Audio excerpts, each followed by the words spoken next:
We have a very special guest. I can just tell today's show is going to be a lot of fun and a lot of laughs. Not only is this gentleman has he defeated the Undertaker, but he's been voted 2 years in a row by Tommy Fierro the most handsome and charming wrestler alive. Ladies and gentlemen, Maven. Maven, Yeah, thanks for now joining us. it's my pleasure. Listen, you texted me that the other day, and what did I tell you when you text me that? What did I tell you? You, you better not be calling me handsome or something Well, like no, it's not that. that. It's just I just don't want the first thing Tommy says to be. I don't care if it's in there, just not first. Tommy loves you. He puts you over all the time to me. Because usually when the first thing that comes out of your mouth about someone, that's the first like that's the main way you feel about it. You know, if somebody asks what do you think about so and so, you can immediately say what he says, what someone's thinking. If the first thing Tommy's saying is he's handsome, now Awesome. I think the world of Tommy too. He's a good guy. The world of professional wrestling is a lot better off having him. I can tell you that. Amen. Yeah. Awesome. So talk to me about you're just a regular working a regular job, doing the Yeah. regular 9 to 5 thing, and what you see an ad on TV for Tough Enough? Oh, we're going back to tough enough. I thought you meant now because Oh, yeah, because now that's exactly just regular guy. Um, I was I I grew up the biggest wrestling fan, like most kids that find themselves in this business. I was just the biggest mark imaginable. Went to my first show, my first live show. I want to say when I was 7, 8ish. My dad took me to the Richmond Coliseum, which was crazy because life goes in full circles. I would eventually wrestle Jericho for the unified titles in 2002 in that same arena. And it's just crazy how life has a way of working itself out. But yeah, grew up a fan, grew up loving, just absolutely loving everything about the business. I would watch all day Saturday, and then at night wrestling would come on, and it was great because it would come on around 11:30, and that was when NWA came. I mean, around 11, I think, or 11:30 is when Saturday Night Main Event would come on, and then NWA would go till 2 o'clock. I would watch. I was 7 years old, staying up. I would make a little bed on the floor, and I would literally stay up till 2 o'clock and watch wrestling every week. So I was a huge fan. But the thing about getting into wrestling, it's like asking someone, how do you become an astronaut? What's who the hell knows? So right. when Tough Enough, when they came out with Tough Enough season 1, I still remember I was my best friend at the time was a guy who works for the Islanders now, and we were living in Oregon, and we were both school teachers. And Jim Ross's voice came out, it said, "Hey, you ever wanted to be a wrestler?" And I was like, "Yes." And he looked at me, he was like, "This is so up your alley." And yeah, regular guy teaching. I was a sixth grade school teacher, high school baseball coach, and I sent in a video. No, absolutely no. In a million years, I didn't think they were going to call me back. In a million, I just thought I did a video just to say I did it. Check it off my bucket list. In my classroom, my sixth grade class, and the phone rings, and that phone, the classroom phone was only like for emergencies, only. And for it to ring, like not, I didn't give people out that number. It's not like people knew to contact me there. But I did put it on my application. So I remember it. It was, I think the name was Christy. I think she said, "Hi, is this Maven?" I was like, "Yes." And she's like, "This is Christy from MTV and WWF." And I was like, "Yeah, tell Kirk well, that's funny." And I hung up. Wow. And literally didn't get a call back. And I go home and I was like, "Yeah, good." Because I think they were playing jokes on each other. I was like, "Yeah, nice joke." And he was like, "It wasn't me."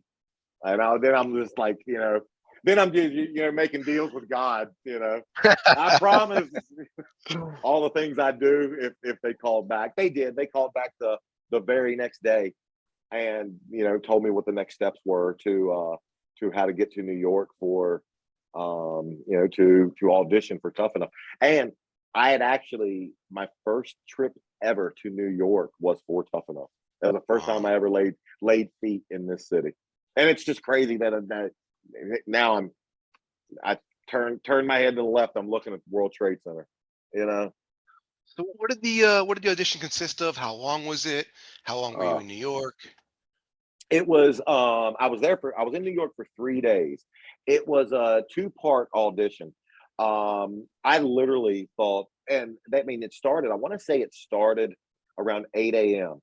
So me thinking, I'm going to get there early. I'm going to be one of the first ones. I'm going to show them, just how committed I was. So I got there around 6:15, and there was already a line around WWF New York.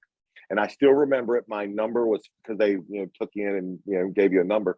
I was number 59, and Mike, I wanted to leave. Like, I'm looking around, and there's just guys that look like John Cena and Batista, and just monsters everywhere. And that wasn't me. I mean, at the time I was 6'2", probably weighed 205, and that's there was just literally guys in there that were 300 just chiseled, and I'm like, they're not gonna pick me. But I was like, I'm here, I'm gonna stick to it. Yeah. The first audition, and I don't know if you remember it, if you watched, but they would get you in the ring, and then you would do a couple 30 seconds of calisthenics, because they just wanted to get your heart rate up, and then they wanted you to cut a promo. And I had the perfect promo. I worked on it for days in my mind. I had it memorized word for word. So I did my calisthenics, and I looked over, and there's Jacqueline, and I winked at her. And the moment that I started doing my promo, Taz cuts me off, and he's like, "You winked at Jacqueline." And at first I was like, now I'm not gonna give my promo. But that wink, I think, gave them an idea of just a little taste of my personality, which probably propelled me through that first day. The second day was just more in-depth interviews. What what you would hoping to get out of the whole thing, and I've said this before, and they asked me, the MTV people, because they're getting ready to do a reality show, and this isn't today's reality shows we're talking about. This is back in the, 2001. So we're probably, in the infancy of reality television. It's not like it is today. I mean, you can't make a living back then off of just doing reality TV. But they asked me, they said, do you want to wrestle, or do you want to be on TV? Because if you want to be on TV, they said, one of the next spots in Road Rules or the Real World is yours. And I was like, nah, I want to wrestle. Probably the dumbest thing I ever did, but I could have came out with a Kim Kardashian tape. Maybe, yeah. Maybe I bet there's one or two of them out there, Maven. I mean, I'm not. I'm not gonna say there's not. I'm not gonna say there's not. We're all about views on this channel, so if you wanna text me any of those videos, I'm gonna post them. I'll put a link to it on the bottom of it. Awesome. Day two was, like I said, just in-depth interviews, just finding out your personality. I think they wanted to make sure that the people that they had in the house was going to not be crazy, but be crazy enough to provide enough drama. Sure. And there's a fine line there. You don't want wallflowers. You don't want the people that are literally just going to just sit and do nothing. You want people that are A-type personalities, people that are going to just elevate, and just up those Nielsen ratings. And how do you do that? By conflict. So once they figured that out, they announced, I want to say at the end of day two, they announced who was going to be there. And I remember the moment they announced my name, I immediately was like, how do I quit my job? Because I left. I took like a vacation day or two, and I didn't think I was going to have to go back and quit my job. but the show was filming a week later. So I had to Wow. go back and fortunately the school I was in, man, they could not. I mean, I put them in a bad situation. You know, shoot, it's oh my gosh, I want to say late February 2001 when we started, or Marchish. And I mean, they have to find a new school teacher for the last couple months of school. That's not an enviable situation. But they had nothing but just they were like, you got to do it. If this is literally what you've dreamed up your whole life, you got to do it. So That's what I want. That's one of the things I wanted to ask you. What are they offering you by giving you a spot on this show? I mean, you're opportunity, literally giving up. So are they paying you to be on the show? $300 a week came How out many to weeks is it? 9 weeks. Your commitment's $2,700, 2 months out of your life. That's all they're getting. That's all they're offering you. Yeah, and I didn't even look at it as the $300 a week could have been 30,000, or it could have been $3 a week. That was irrelevant. I was Right. going there. When you asked me what they were offering, it was opportunity. Like I said, these kids now, they do reality shows, and I want to say like the kids that some of the kids that do Jersey Shore, like they're making like $250,000 an episode. Like that's insane. Like that's just bonkers to me. God bless them. I wish we were doing that, but it was just opportunity. They were giving us a chance, and I knew that's all it was signed up for. I also knew that once it was over, there was a good chance that I was going to have to be looking for a new job, and I didn't know if I was going to necessarily go back into teaching. I didn't know if I was going to still live in Oregon. My mom was sick at the time. I had just found out like 2 months earlier that she was, diagnosed with terminal cancer. So, I mean, there's a lot going on in my life at this time. But even then, I knew that this opportunity is not going to come around twice. And sure enough, they did like 2 or 3 or 4 more Tough Enough. So yeah, it could have came around twice. But What was an average week on Tough Enough like for you?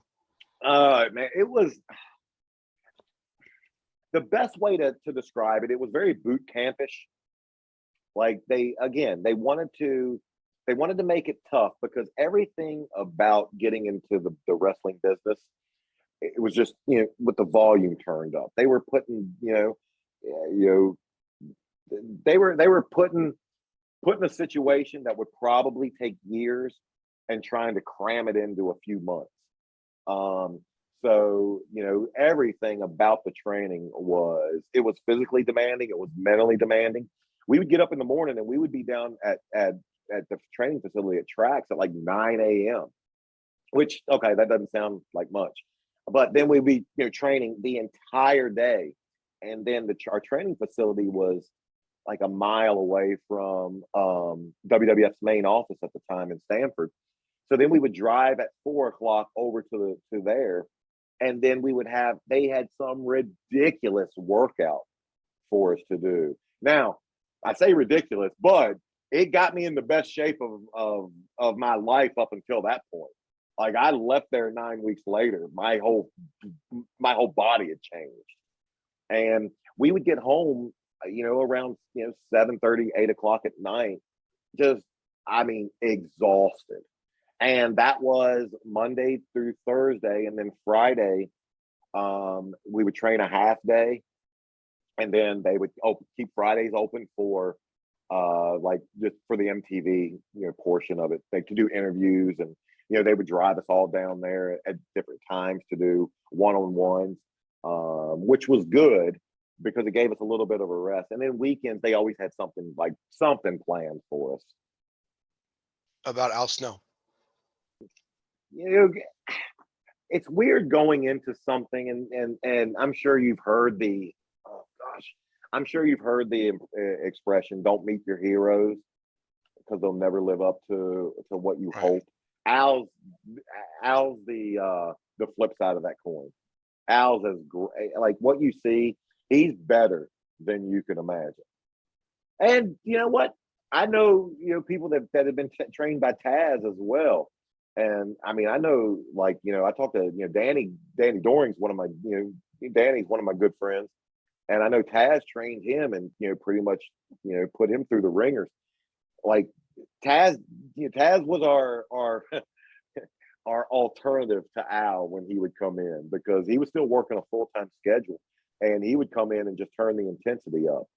But Al was, I don't know if there's anybody at the time, that has more of a knowledge base to learn the business from than Al.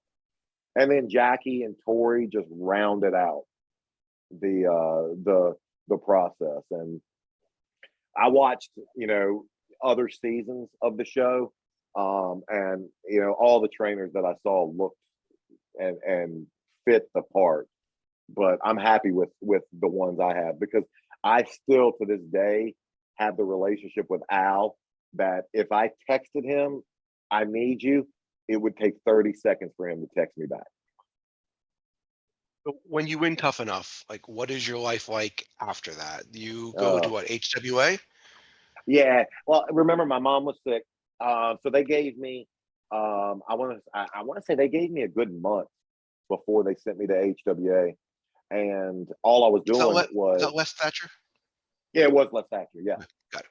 And they would, but since Tough Enough was hot at the time, I think for 3 straight weeks following Tough Enough, I flew to SmackDown and wrestled Taz for the 3 straight weeks. And they also but then I would fly home to be with my mom, because I was transitioning, living in Oregon to being stationed in Virginia at the time, to be with her whenever I could. And at this time, she was, she couldn't live by herself. She was needed 24-hour care with. She lived with her mother. But after about a month, they people can say what they want about the WWE, WWF. I'll never stop them. All I can go off of is my experience with them, and they could not have been more accommodating, understanding, and helpful with what I was going through with my mom, and I'm forever grateful for that. But yeah, then about a month after that, and wrestling Taz, they moved. They sent me to HWA, which was Les Thatcher. I got down there, and there was a time in our developmental when, obviously everybody's biased, but I'll put our developmental classes between us and OVW, which was 2 hours away, and we would do we would do shows every Sunday at OVW for TV. But we had at one time, and then myself, I'm putting myself in this just because I want to. But we had Randy Orton, Batista, John Cena, 3 Minute Warning, Rosie and Umaga, Jamie Noble, Easy Money, Jimmy Yang. Oh my gosh, Shelton Benjamin. My goodness, Charlie Haas. We had Lance Cade, Mark Jindrak, Reno, and I'm leaving people off. We had a roster that would, Brock's like the 10th guy I named.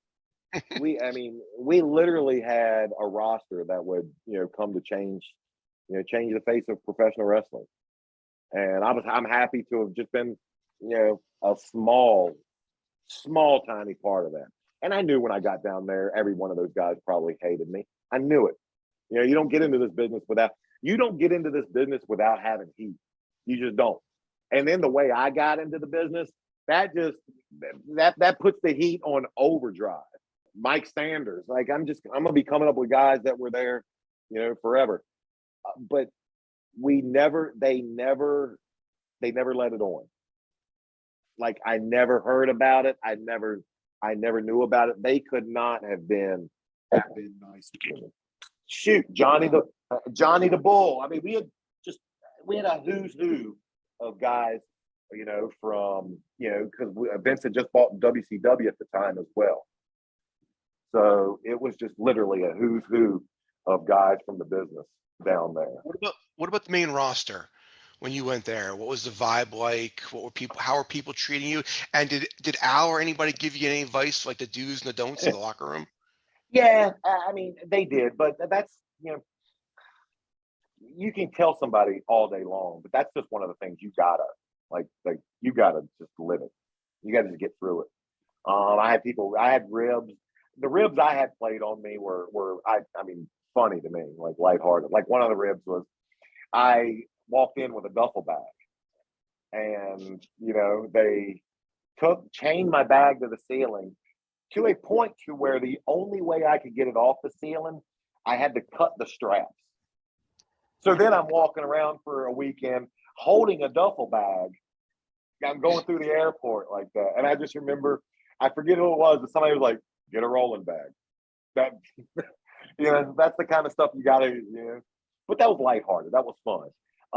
I know, I knew a lot of the guys, were looking down on me. Test, God rest his soul, who became later in life, later in my career, would become one of my best friends. He fully admitted, I hated you when you came in. He's like, I hated you. I was like, yeah, but would you have taken the opportunity I had? He's like, hell yeah. Of course he would. I knew that if Devon, the first interaction I ever had with him, he comes off of doing a great, tag match and comes through Gorilla down the curtain. And I just look over at him. I'm like, great match, Devon. And he rolled his eyes at me and like walked away. We still laugh about it because now Devon's one of my best friends on earth. I literally love him like a brother. And it just, I had to prove to them that, I could do what I do. I could do work. I could do business. I could keep my mouth shut, do what I was told. And, I didn't expect anything. So I hope that how grateful I was just to be there came across. And I would say for the most part, I mean, people always ask me, if I got heat with anybody. I mean, I don't know, people might hate me, but I didn't really hate anybody. Like I got along with, pretty damn much, everybody. Speaking of the locker room hating you, next you're working with the Undertaker. I guarantee you the boys were not happy about that. That must have been for you Lucky. a dream come true. What was it like working with the Undertaker? Well, I wanted to give him a push. I knew he needed a little bit of a, You gave him the rub. yeah, I wanted to do the job for him. Dude, it was another just I couldn't believe like what the hell is happening here. And you know what? I believe if it would have been anybody but Taker, I would have gotten more heat. But Taker he's the kind of guy. I think he's so unapproachable to like you can't question his. Untouchable. He's untouchable, and he's unimpeachable. Like, who's going to go up to Taker and say, "You really want to put that kid over?" Nobody. And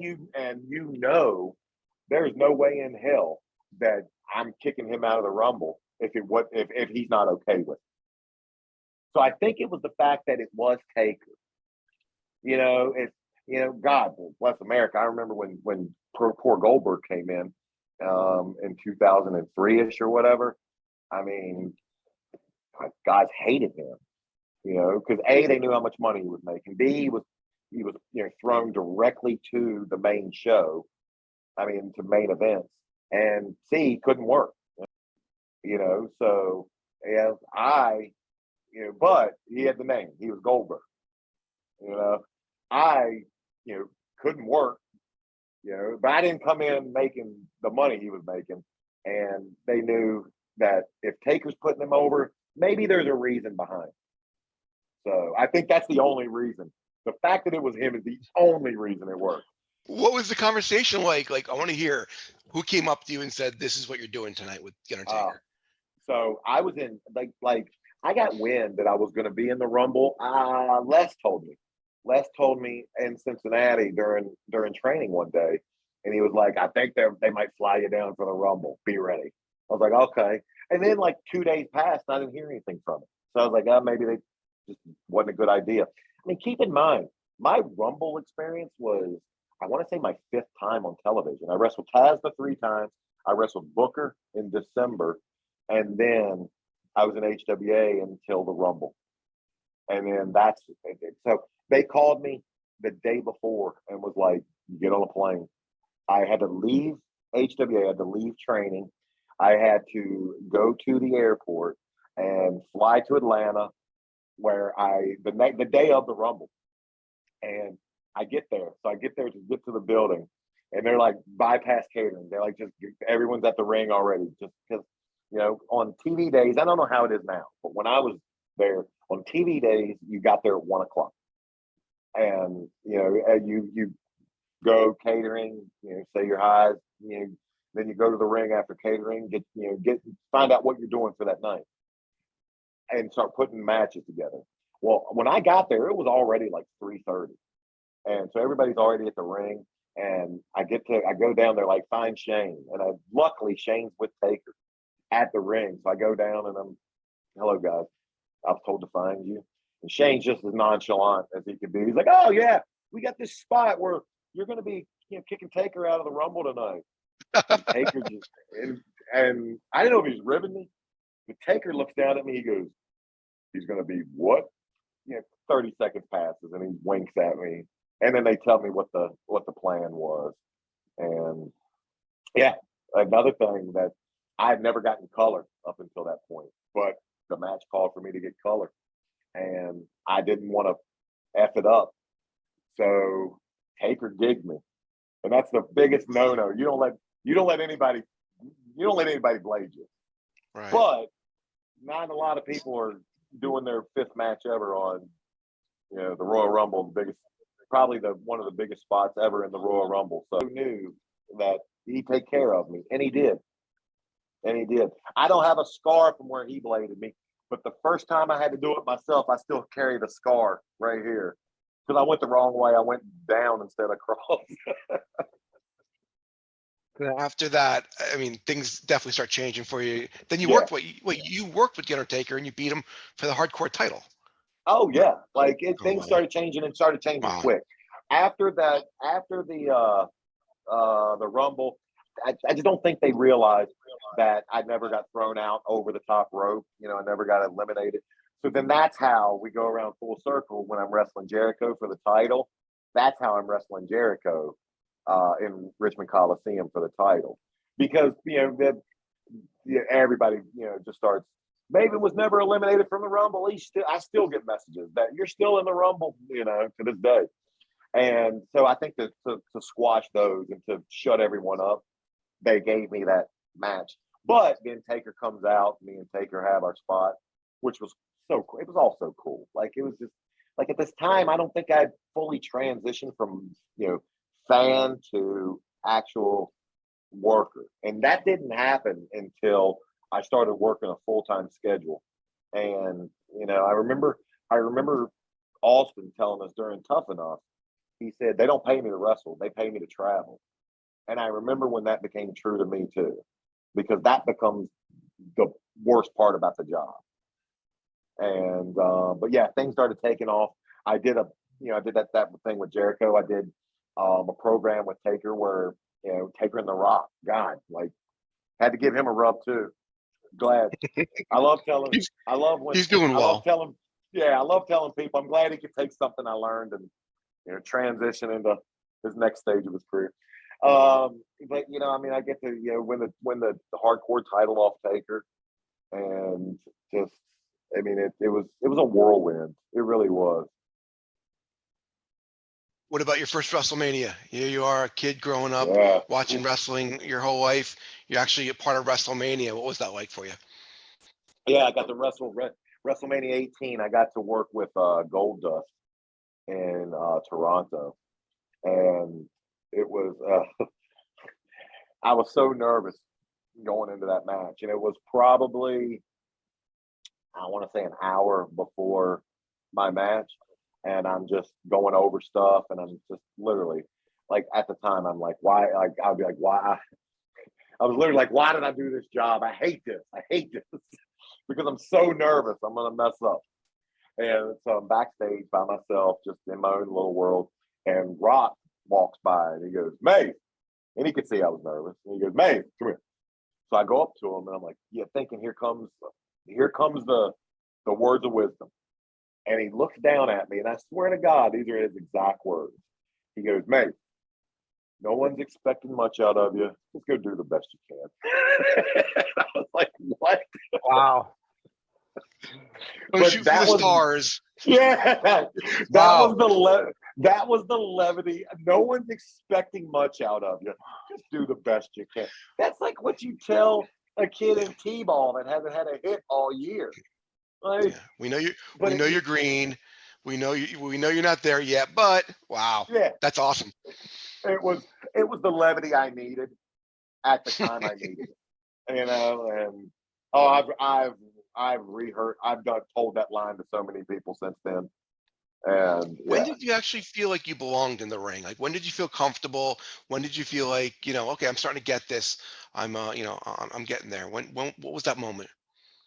I want to like actually belonged in the ring or actually could work a decent like match because I was in the ring, not just because I was working with someone who was doing a good match, because those are two totally different things.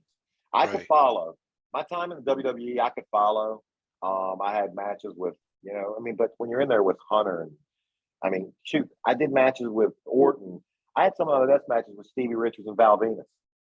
But when you're in the ring with these guys, it's kind of hard to have a Sting or Chavo. I mean, my God, I'm not half the wrestler Chavo is, but I was just able to follow my time in WWE.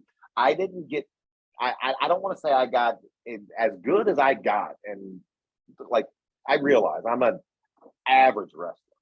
Like, I was an average wrestler. I mean, there's guys like Orton, your Eddies, your guys like that, your Angles, your Hunters, Rant, those guys are upper echelon. And then I'm down here in the middle. Some list like that, I think I'm in the middle. I didn't get to that stage until after I left WWE and I was working a full-time indie schedule. And I could go out and it wasn't trying to hit time cues, and you got 6 minutes with entrances and then Lillian Garcia announcing. That's hard to do. Hard to get a story over in 3.5 minutes of work, actual ring time. But when I started being able to work indies, I did a lot of work with Billy Gunn. I did matches with Rhino. I did matches with D-Lo. And when you're able to go out and tell a 15-minute story, and I'm a way better heel than a babyface. And that's, I think, when I got to the point to where, these matches are good because of me, not in spite of me. That was never during my time in WWE. Never. Got it. What was your interactions with Vince McMahon like? He signed the front of the checks. I signed the back. That's it, huh? Nah, I actually had good interactions with Vince, but Vince is a businessman. And, I respect the fact that Vince, as long as you're making him money, he's happy with you. The minute that, he doesn't see you as an asset anymore, they're going to let you go. And the wrestling business is a tough business in that aspect. I had great interactions with him. He would, but they were always, I don't want to say friendly. They were always business encouraging. The night my mom died, Vince called me. The night, not the day after, the week after, the night my mom died, Vince called me. So, I mean, you say what you want about anybody, but you find out who really cares about you during adversity in life. I know that much. And he was there. So, other than that, I know Vince. I know Vince is under a little hot water now with everything, but I always had great interactions with him. Can we just do a little WWF word association? I'll mention some of the guys you worked with. You can give me a 1-word answer. You can give me a 2-minute answer, whatever you want. Let it roll. I like All this. right. Triple H. Dickhead. Hunter. God, King. I mean, King. He is, and we all knew that was coming from the start. I mean, I don't want to say he is wrestling, but he's gonna be top of this hill until the day he's no longer, until the day he doesn't want it. And say it for whatever reason you can say it. I think he's earned it. I had matches with him that literally, I mean, for whatever reason, I didn't blow up when I was wrestling him, and it always amazed me because I'd wrestle regular matches, 5 minutes on velocity, and I'd be dying afterwards. I'd wrestle 20 minutes with Hunter, and I'd be fine. And it just showed me how much of a pro he was. Like just his, like he literally, he's so good. So yeah, I always got a lot. I mean, Hunter's another one. I know he hated how I got there. I know it. Like I know it. But he never really said anything to my face or didn't treat me any different. I'm sure a lot of them did at the beginning.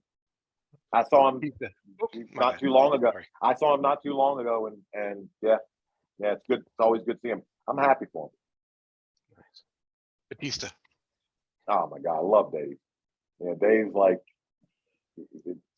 Dave's so talented, and it's so funny because Dave. Here's a good story for you.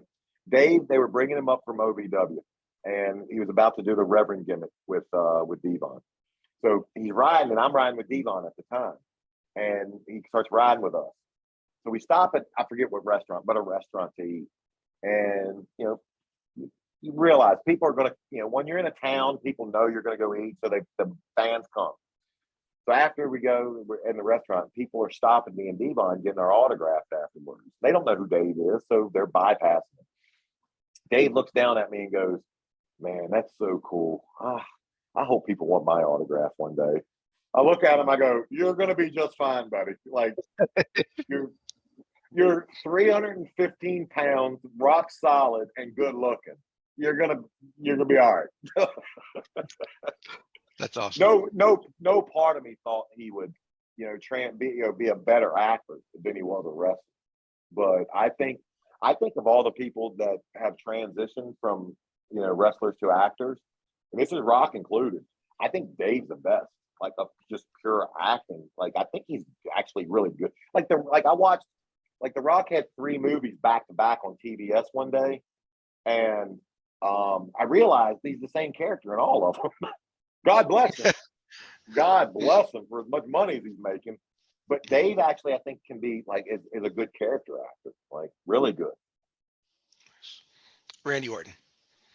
Oh my God, Randy was probably the guy that on my while in the WWE I spent the most time with. Once they split the shows up, Raw and SmackDown, me and Randy rode together, and I mean this was pre child Randy Orton, before he had kids, and Randy was nuts. He was crazy, and the kids calmed him down. But man, I have some funny stories with Orton. I had some good times, and I had a lot of times where I was just like, "Oh God, Randy, what are you doing?" But and this is me, my belief, but I think Randy's the best, probably one of the top 3 ever to do this, a talent level. I think he's in baseball you have 5 tool players.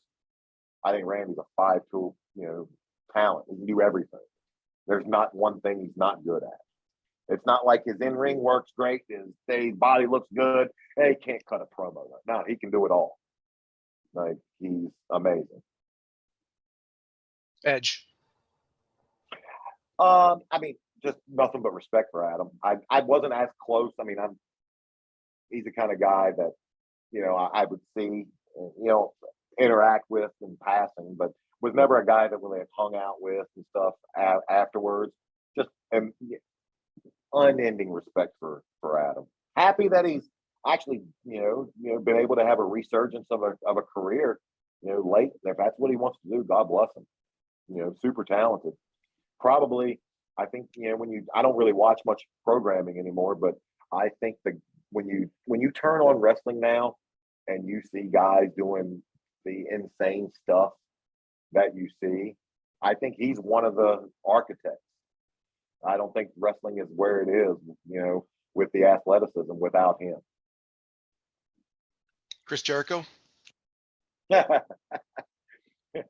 Jericho is, oh God, I would say probably to me, the most mainstream circular wrestler.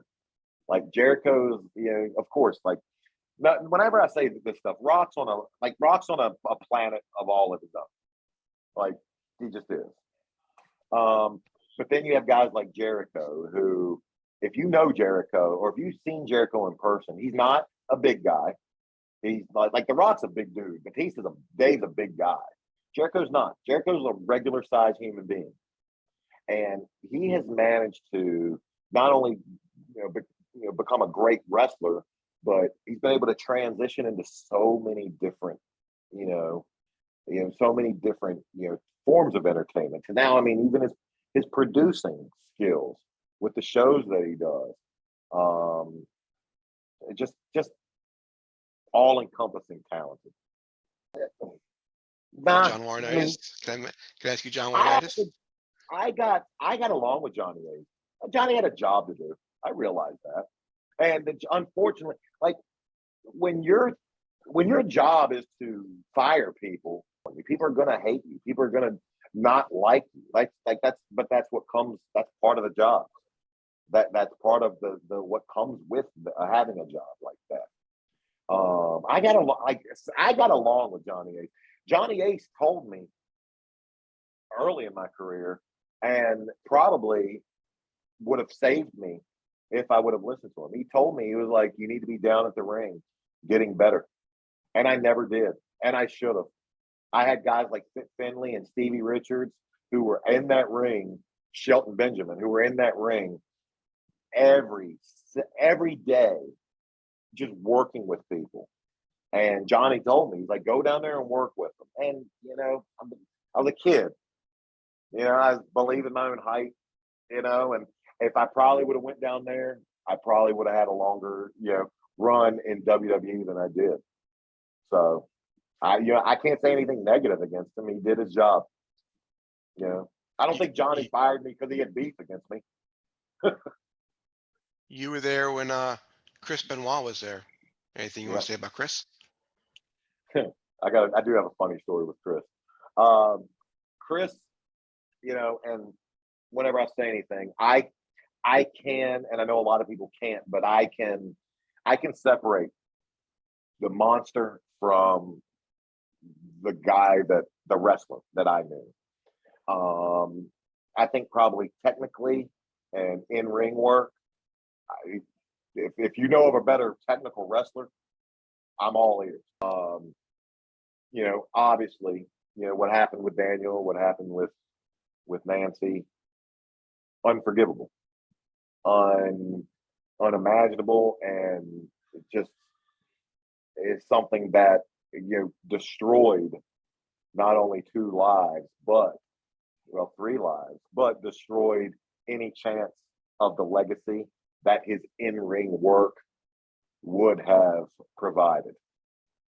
And it's sad. It's sad that a family was just, because I guarantee you that what wrestling fans think that we lost, is nothing compared to what that family lost when that happened.